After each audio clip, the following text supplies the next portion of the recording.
Now that we're about to begin working on a new animation with a new project file, I want to show you some of the details of this scene to help us very quickly and more efficiently work within inside of this very complex setup. As you can see here, our goal is to animate this little ball bouncing across in a very cool, creative, dramatic way through this obstacle course. If we examine the contents of our outliner though, we have a couple really fun things in here that are important to point out. Of course, we have our set. This is the collection that contains all the bits and pieces that you see in the actual set itself, what the ball is going to be bouncing on.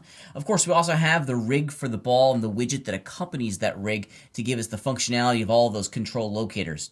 One of the challenges, though, that we have when working in this particular scene is being able to go in and very quickly select what we want to work with. The ball starts up here at the top platform, and then it's going to be up to you to figure out where this ball is going to animate throughout the course.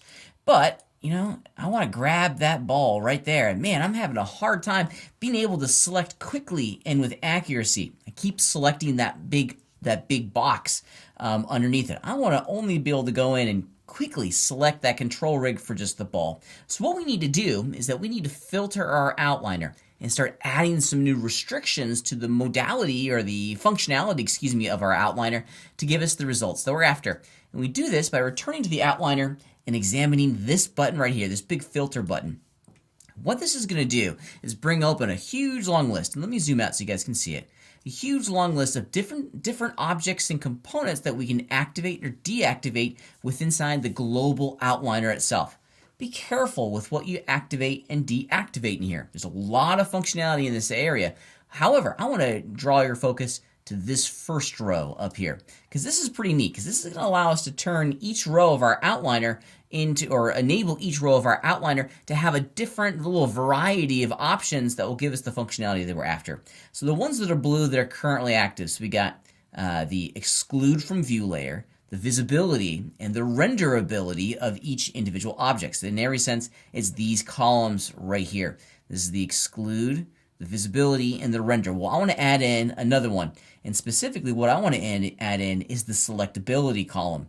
With that on, go out, and check it out. Now we have an entirely new column here that will allow me to determine what I can and cannot select inside of my outliner, and of course inside of the 3D scene as well. So I'm going to find my set collection, and I'm just going to turn off its selectability.